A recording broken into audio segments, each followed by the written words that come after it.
हमारी संस्कृति, हमारी पहचान। यज्ञ, योग, आयुर्वेद सदा रहे हमारे साथ। भारत के प्राचीन ग्रंथों एवं आधुनिक विज्ञान का दिव्य संगम, यज्ञ महिमा।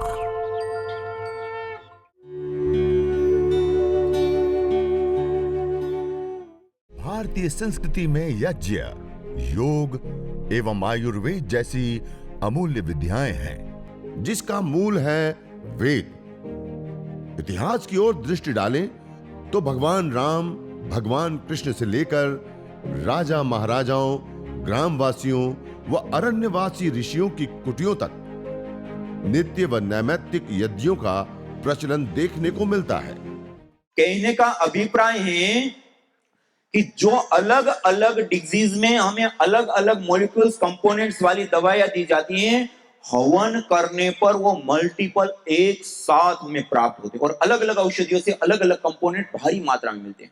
ये आपके सामने जो अलग अलग जड़ी बूटियां रखी है ना, ये 11 प्रकार की ऐसी औषधियां हैं। ये वर्ल्ड में पहली बार, जैसे हम एलोपैथी की दवाइयां खाते हैं और एक पूरी स्टडी होती है ना, पूरी एक स्टडी के साथ जिस प्रकार खाने के लिए हम दवाइयों का निर्माण करते हैं, ऐसे ही पूरी स्टडी के साथ हवन में होने वाली साइंटिफिक वैलिडेशन के साथ पहली बार ये औषधियां पूरी आज हमारे सामने।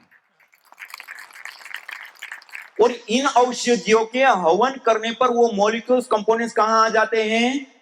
वायु में। कहां आते हैं? और हमारा सबसे ज्यादा और सबसे इंपॉर्टेंट आहार कौन सा होता है? वायु। और हम जब उस वायु में रहते हैं तो श्वसन के माध्यम से लंग्स तक, लंग्स के माध्यम से ब्लड में, और ब्लड के माध्यम से हमारे पूरे शरीर में वो मॉलिक्यूल्स, कंपोनेंट्स पहुंचते हैं।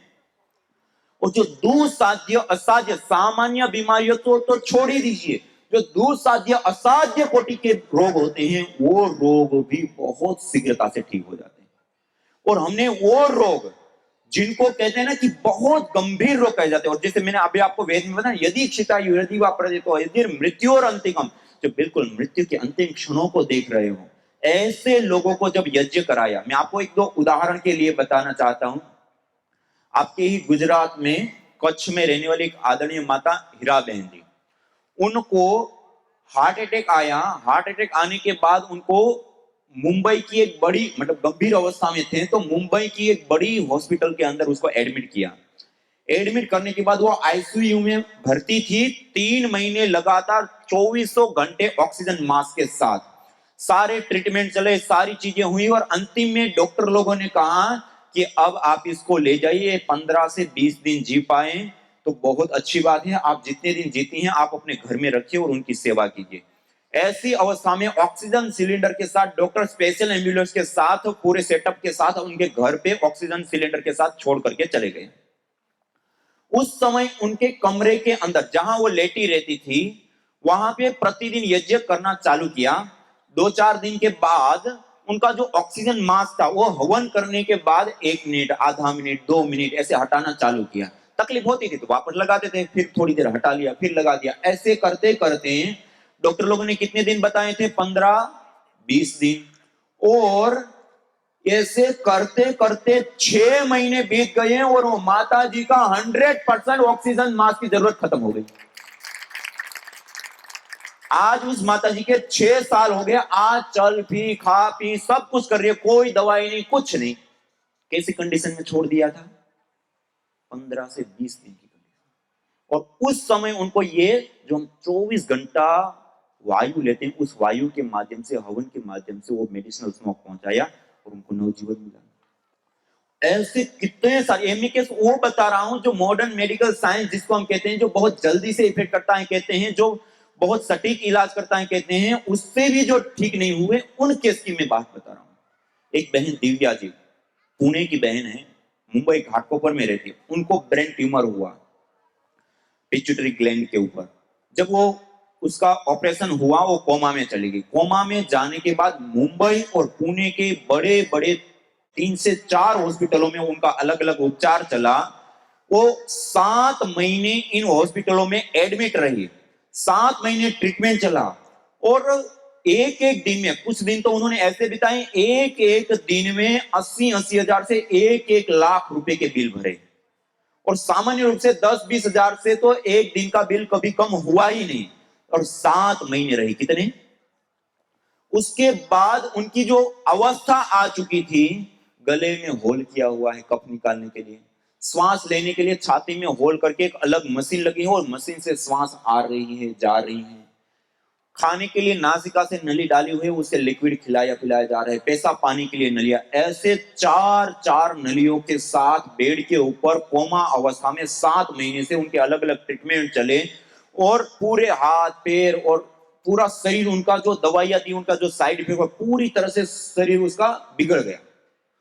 और लास्ट में डॉक्टर लोगों ने कहा कि अब आप इसको घर पे ले जाएं, या कहते हैं ना कि अब इस रोग को हम ठीक नहीं कर सकते, इसको कहते हैं ना दया मृत्यु, कोई ऐसी दवा या कोई ऐसा इंजेक्शन दे दें तो अब इस शरीर से उनको छुटकारा मिल जाए, एक नया जीवन मिलेगा, इस दर्द से, इस पीड़ा से वो छूट जाए।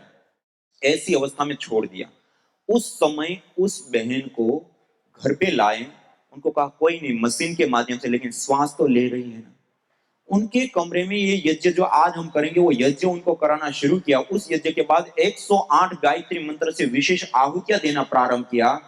आपको जान करके आश्चर्य होगा, लाखों लाखों रुपया खर्च करने के बाद मुंबई और पुणे जैसे बड़े शहरों के बड़े हॉस्पिटल कहे जाते हैं, और एक एक दिन में 80-80 हजार से 1-1 लाख रुपए खर्च करके, और जो स्पेशलिस्ट डॉक्टर होते हैं एक एक अलग अलग बीमारी को, उन सब चीजों का प्रयोग करने के बाद जो 7 महीने के बाद भी केवल कोमा से बाहर नहीं ला पाए, उनके कमरे में प्रतिदिन ऐसे यज्ञ करने पर केवल मात्र 2.5 महीने के अंदर कोमा से बाहर निकले। 2.5 महीने। और लगातार 6 महीने ये ट्रीटमेंट ऐसे ही चला, और 6 महीने में वो बहन की जो श्वास की नली, खाने की नली, पेशाब पानी की नली, वो सब चीजें हट गई। ऐसे नवजीवन मिलते हैं यज्ञ चिकित्सा से। और इसे कितने सारे, एक में क्रिटिकल केस, और एक ऐसा केस बताना। देखो, सामान्य रूप से लोगों का क्या कहना है, कोई भी धूम्र होता है तो उसमें रहते तो हमारे फेफड़े कैसे हो जाते हैं? खराब हो जाते हैं। धुएं में रहने से फेफड़े क्या हो जाते हैं? खराब होते हैं ना। और जिनको अस्थमा दमा की प्रॉब्लम है और उसको धुएं में रख दे तो क्या होता है? उनको बहुत प्रॉब्लम हो जाती है, अस्थमा का अटैक बढ़ जाता है।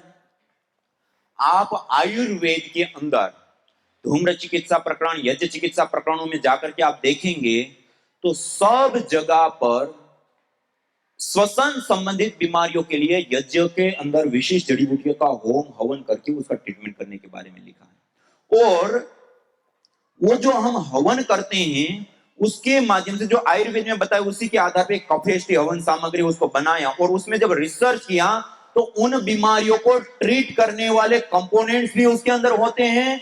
और जब लोगों को, जिनको अस्थमा दमा और इस प्रकार की जो भी कफ से संबंधित बीमारियां थी, उनको जब हवन कराया तो आपको जानकर के आश्चर्य होगा, सैकड़ों सैकड़ों लोगों ने अपनी अस्थमा दमा की प्रॉब्लम से, जिन्होंने पंप लेते थे उनके पंप छूट गए। और एक केस में आश्चर्यजनक आपको बताना चाहता हूं, जब क्रोनिक अस्थमा होता है ना, क्रोनिक अस्थमा में धुआं की क्या हालत होती है, धुएं में आ जाए तो बहुत खराब हालत हो जाती है। और एक माता शिल्पा जी, उनको क्रोनिक अस्थमा के साथ साथ लंग फाइब्रोसिस, लंग्स के अंदर छोटी छोटी गांठें हो जाती हैं, गठानी हो जाती है, उसको कहते हैं लंग फाइब्रोसिस। इसको WHO कहते हैं लाइलाज। इसके अंदर, एलोपैथी के अंदर इसकी कोई दवाई नहीं है कि हम इसको ठीक कर सकें। ये दोनों ही एक साथ इस कोरोना काल में उनको डिटेक्ट हुए, और डॉक्टर लोगों ने उनको जवाब दे दिया। वो अपने घर के अंदर हमें रोटी पकाते हैं गैस के ऊपर, और उसकी कितनी स्माइल होती है, उस स्माइल को भी वो ग्रहण नहीं कर सकते, उससे भी उनको तकलीफ होने लगती है। और छोटी सी श्वास हो गई, छोटी सी श्वास ले रही है, छोटी 2 सीढ़ी नहीं चल सकती, ऐसी बुरी अवस्था में आ गई। और उस समय उनको यज्ञ करने के लिए कहा, और प्रतिदिन यज्ञ करना उन्होंने प्रारंभ किया। केवल 15 दिन के अंदर लंबा गहरा श्वास भरने लग गई, और 3.5 महीने लगातार उन्होंने ये प्रक्रिया को हवन किया। हवन के बाद जो अंगारे बचते उसके ऊपर वही जड़ी बूटियां, भीमसेनी, कपूर, गुगुल आदि को अंगारों के ऊपर डाल करके उसकी हल्की हल्की धुनी की, उसमें रही, उसमें प्राणायाम किया। और 3.5 महीने के अंदर क्रोनिक अस्थमा और लंग फाइब्रोसिस दोनों ही रिपोर्ट नॉर्मल आ गई। यज्ञ एक विशुद्ध चिकित्सा पद्धति है। क्या है? एक चिकित्सा पद्धति, और कई सारे रोगों को हम ट्रीट कर चुके हैं। कई सारे प्रकार के एमएनडी, एमडी आदि ऐसे रोग होते हैं जो हमारे न्यूरॉन्स से संबंधित बीमारियों को विशेष रूप से क्रिएट कर, जो मस्तिष्क संबंधी बीमारियों को क्रिएट करते हैं न्यूरॉन्स डैमेज होने के कारण। और हवन करने पर हमारे न्यूरॉन्स को मजबूत, सशक्त, ताकतवर बनाने के लिए जो कंपोनेंट चाहिए वो भी यज्ञ के धूम्र के अंदर। ये बहुत बड़ी बात है। कहने का अभिप्राय है कि यज्ञ एक चिकित्सा पद्धति भी है। ये जितने भी लाभ अभी हम देख रहे हैं, ये सारे लाभ कैसे हैं? भौतिक लाभ है। कैसे लाभ हैं? भौतिक। लेकिन इन भौतिक लाभों के साथ साथ एक, हम कोई भी चीज दवाई लेते हैं तो हम, कई लोग कहते हैं ना इसका साइड इफेक्ट होता है। क्या होता है? यज्ञ के जो मुख्य प्रधान लाभ होते हैं वो तो और बहुत सारे हैं। ये सारे के सारे साइड बेनिफिट है। क्या है? साइड बेनिफिट है, जितने वायु प्रदूषण से बचाव, माइक्रोबायोलॉजिकल प्रदूषण से बचाव, रेडिएशन से बचाव, चिकित्सा होना, धन आवेशित कण, ऋण आवेशित कणों में चेंज आकर के हमारी बॉडी का अल्कलाइन होना, आरोग्य या हमारी चिकित्सा होना, ये सारे के सारे बेनिफिट है। लेकिन ये भौतिक है। हमारे शास्त्रों में इसको देव यज्ञ कहा गया। कौन सा यज्ञ? देव यज्ञ। देखिए, हम सब लोग जिस जीवन को जीते हैं 5 तत्वों का प्रयोग लेते हैं ना, अग्नि, वायु, जल, पृथ्वी, आकाश आदि। इन 5 तत्वों से ही हमारा ये शरीर बना है। इन 5 तत्वों से ये सारा का सारा पर्यावरण, भूमंडल, ब्रह्मांड बना है। और इन 5 तत्वों का शोधन करना, पोषण करना, संवर्धन करना, ये कार्य किसी माध्यम से संपन्न होता है तो वो यज्ञ से संपन्न होता है। अयम यज्ञो भूनस्य नाभिका। क्या कहा? अयम यज्ञो भूनस्य नाभि। यह जो यज्ञ है संपूर्ण चराचर भूमंडल की नाभि है, केंद्र है। जैसे माता के गर्भ में हम होते हैं तो हमारा पोषण, संवर्धन नाभि के माध्यम से होता है, ऐसे ये संपूर्ण चराचर पंच तत्वों का पोषण और संवर्धन यज्ञ के माध्यम से होता है। और कहा वेद में, वसो पवित्रमसि द्योरसि पृथ्वीरसि मातरिस्वानो धर्मोसि परमेण धाम्ना देहस्व माह्वार्मति यज्ञपति भाटसि। वसो पवित्रमसि, यह यज्ञ पवित्रता का हेतु है। वसो पवित्रमसि द्योरसि, यह द्युलोक में स्थित होने वाला है, द्युलोक में संतुलन कायम करने वाला है। द्योरसि पृथ्वीरसि, यह पृथ्वी लोक में स्थित होने वाला है, पृथ्वी लोक को संतुलित करने वाला है। पृथ्वीरसि मातरिस्वानो धर्मोसि, मातरिस्वान वायु को कहते हैं, वायु का शोधन और पोषण करने वाला है। मातरिस्वानो धर्मोसि परमेण धाम्ना देहस्व, जिन जिन स्थानों पर यह यज्ञ किए जाते हैं वह स्थान हमारे लिए कल्याणकारी हो जाते हैं, हमारी वृद्धि करने वाले हो जाते हैं, हमारा पोषण करने वाले हो जाते हैं। परमेण धामना देहस्व मां वार्माते यज्ञपति मार्जित। हे यजमान, तो इस यज्ञ का कभी भी त्याग मत कर। ये यज्ञ कभी भी त्यागने योग्य नहीं होता। और भगवान श्री कृष्ण जी ने भी श्रीमद् भगवद गीता के 18वें अध्याय में कहा कि यज्ञ दान तप कर्म न त्याज्यम कार्यमेव तत्, यज्ञ दान तपश्चैव पावनानि मनीषिणाम। यज्ञ करना, दान करना और तप करना, ये कार्यों का कभी भी त्याग मत करो। ये मनुष्यों को भी पावन करने वाले कर्म होते हैं। और इतना ही नहीं, श्रीमद् भगवद गीता में 3 अध्याय में कहा, यज्ञ शिष्टासिन संतो मुच्यन्ते सर्वकिल विषय भुंजते तु तम पापा ये पचन्ति आत्म कारणात्। जो व्यक्ति यज्ञ करने के बाद भोजन को ग्रहण करता है वो सभी प्रकार के पापों से, दोषों से मुक्त हो जाता है। और भुंजते तु तम पापा ये पचन्ति आत्म कारणात्, जो केवल अपने लिए भोजन पकाता है, बिना यजन के भोजन करता है, वो पापी है। भुंजते तु त्वघम पापा, वो पापी है और पाप का भोग कर रहा है, अन्न का नहीं कर रहा। इतना कठोर शब्द में एक और करने पर सभी दोषों से मुक्ति की बात करते हैं।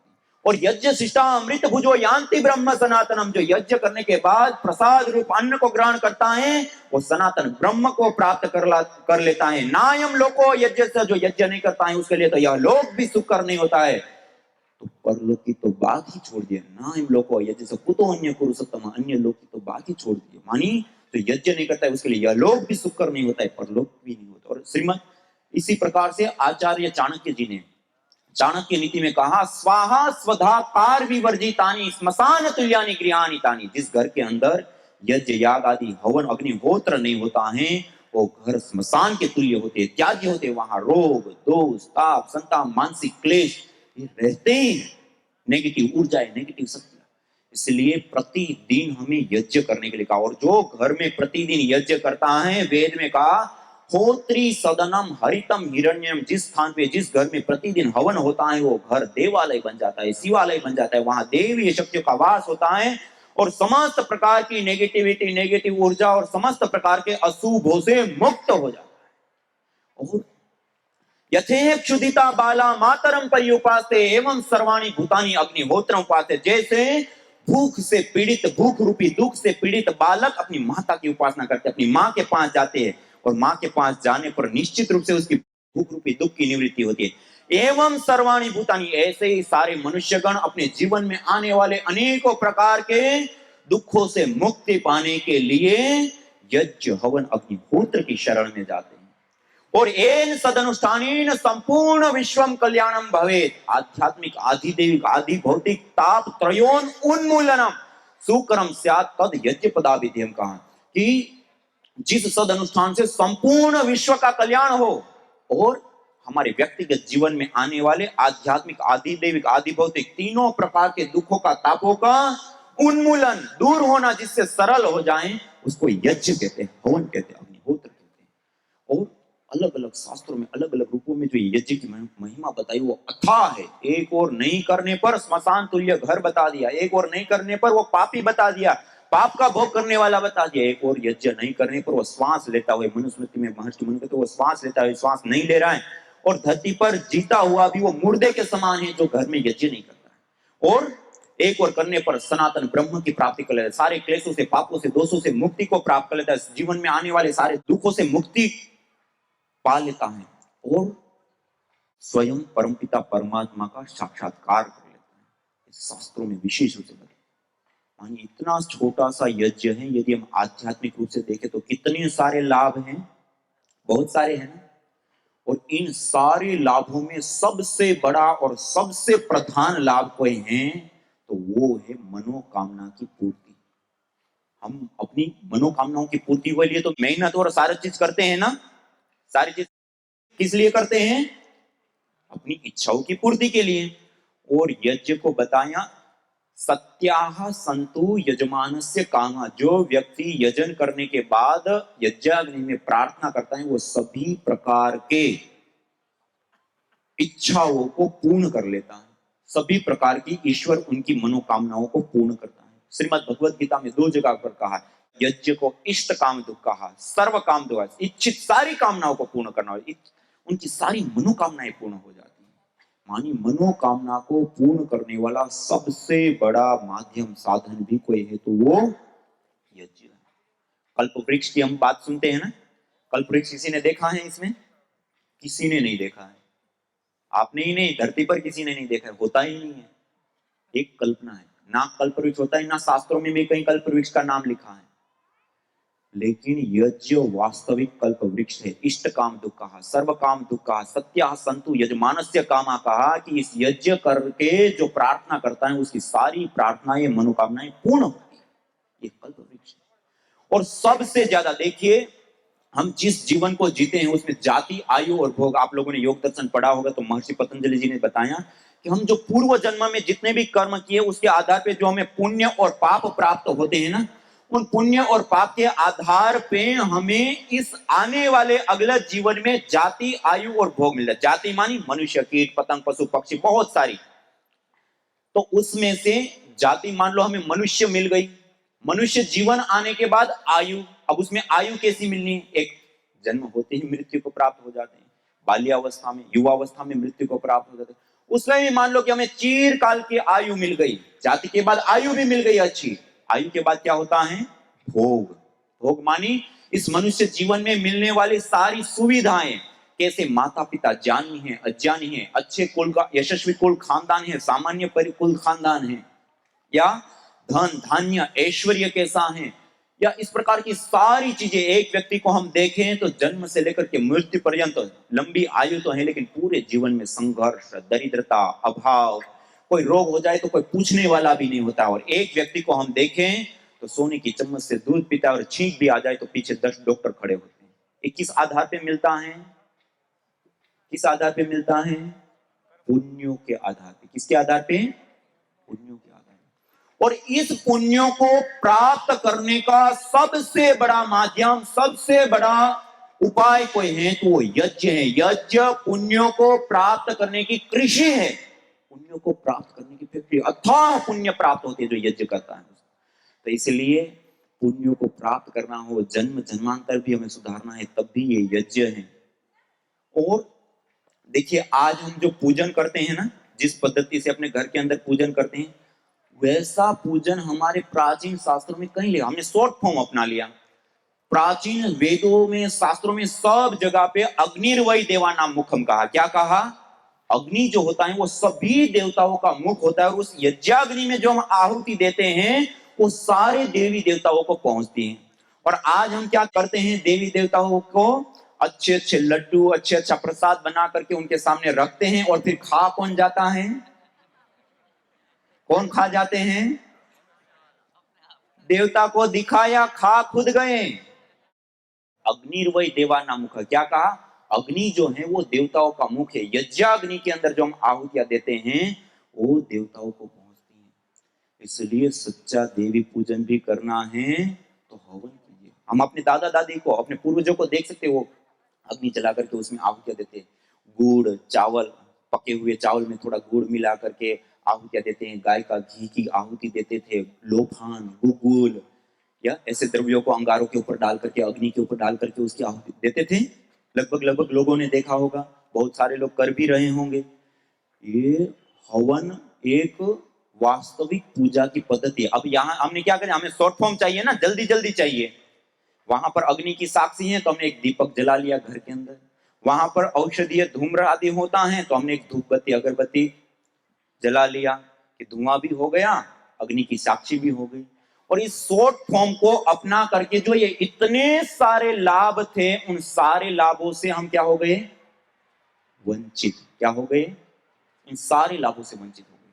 और कितने सारे लाभ हैं इस छोटे से हवन को? ये 5 से 7 मिनट में संपन्न हो जाता है। कितनी मिनट में? कितनी मिनट में? थोड़ा सा समय लगता है, और इतनी मिनट में संपन्न होने वाले यज्ञ के सारे लाभ हैं। और मैं सबसे पहले बता रहा था कि इन 5 तत्वों का प्रयोग, अग्नि, वायु, जल, पृथ्वी, ये 5 तत्वों का हम सब प्रयोग समान रूप से लेते हैं। इन 5 तत्वों से शरीर बना है, इन 5 तत्वों से ब्रह्मांड, पर्यावरण बना है। और ये 5 तत्व यदि संतुलित रहते हैं, यथास्थिति रहते हैं, तो हमारा स्वास्थ्य भी ठीक रहता है और इस प्रकृति का स्वास्थ्य भी ठीक रहते हैं। और इन्हीं 5 तत्वों में यदि विकृति आ जाती है तो ना हमारा स्वास्थ्य ठीक रहता है, ना इस प्रकृति का स्वास्थ्य ठीक रहता है। मानी कभी बाढ़, कभी भूकंप, कभी सूखा, कभी कुछ, ये प्राकृतिक आपदाएं आने लगती है। मानी इन 5 तत्वों को यथास्थिति रखना एक कार्य किसी माध्यम से संपन्न होता है तो वो यज्ञ से होता है। और इन्हीं 5 तत्वों का हम सब समान रूप से प्रयोग ले रहे हैं, नहीं ले रहे हैं? ले रहे हैं ना। और इन 5 तत्वों का, अग्नि, वायु, जल से लेकर के सूर्य, चांद, इन सब से हम ले रहे हैं ना। इन सब चीजों से ये सारे देवता हैं। क्या हैं? दानात देव, जो हमें हमेशा दें उसको क्या कहते हैं? देवता। अब इन देवों से हमने लिया, अब हम उनको दे क्या रहे हैं? कुछ नहीं दे रहे। और नहीं दे रहे तब क्या हो गए हम? ऋणी। क्या हो गए? किसी से हमने पैसा लेते तब क्या हो जाते हैं? ऋणी। अब इन सारी देवी शक्तियों से हमने लिया ही लिया, कुछ दिया नहीं तो हम क्या हो गए? ऋणी। इस ऋण को कहते हैं देव ऋण। क्या कहते हैं? एक होता है माता पिता की हम सेवा लेते हैं, माता पिता हमें बड़ा करते हैं, तो इससे जो ऋण होते हैं उसको कहते हैं पितृ ऋण। क्या कहते हैं? ऐसे अलग अलग ऋणों से हमारा जीवन ऋणी है। तो ये जो देव ऋण है, उस ऋणों से उऋण होने के लिए कोई माध्यम या साधन है तो क्या है? देव यज्ञ। क्या है? अग्निहोत्र। न होता प्रदूषण और रोगों का वार, करते यदि यज्ञ योग पेड़ पौधों का विस्तार। यज्ञ योग पेड़ पौधों का विस्तार। यज्ञ शिष्टा सिनः संतो मुच्यन्ते सर्वकिल्बिषैः। भुंजते ते त्वघं पापा ये पचन्त्यात्मकारण। अर्थात जो यज्ञ शेष बचे हुए अन्न का पान करते हैं, प्रसाद को प्राप्त करते हैं, प्रसाद को ग्रहण करते हैं, वह मुच्यन्ते सर्वकिल्बिषैः, सभी प्रकार के पापों से, दोषों से मुक्त हो जाते हैं। भुंजते तु त्वघम पापा ये पचन्ति आत्मकारणा, जो केवल अपने पेट की आपूर्ति के लिए अन्न को पकाते हैं, वह अन्न नहीं अपितु पापी लोग पाप का भोग कर रहे हैं।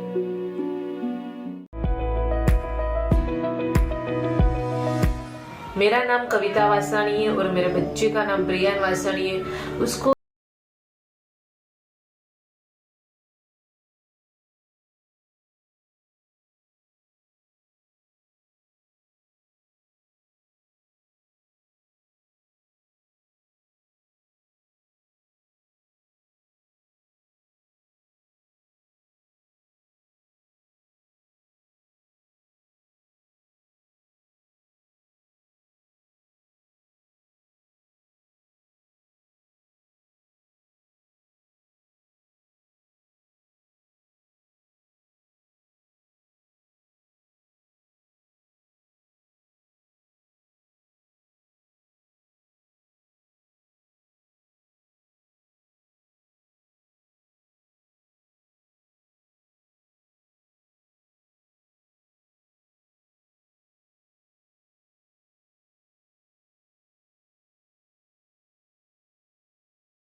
अब चलना भी शुरू कर दिया है और उसने बोलना भी शुरू कर दिया है। धन्यवाद।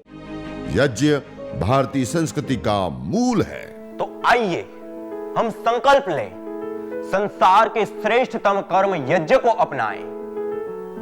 पिंड और ब्रह्मांड में संतुलन कायम करने वाले यज्ञ को अपने जीवन का अभिन्न अंग बनाएं एवं प्रकृति मां के प्रति अपने ऋणों को अदा करें। विश्व स्वास्थ्य का एक नारा, यज्ञ से होगा जग उजियारा। भारतीय संस्कृति की अमूल्य विरासत यज्ञ की महिमा को जानने हेतु वैदिक चैनल पर प्रतिदिन प्रातः एवं सायं 11:30 बजे यज्ञ महिमा कार्यक्रम से जुड़े। विशेष जानकारी हेतु संपर्क करें।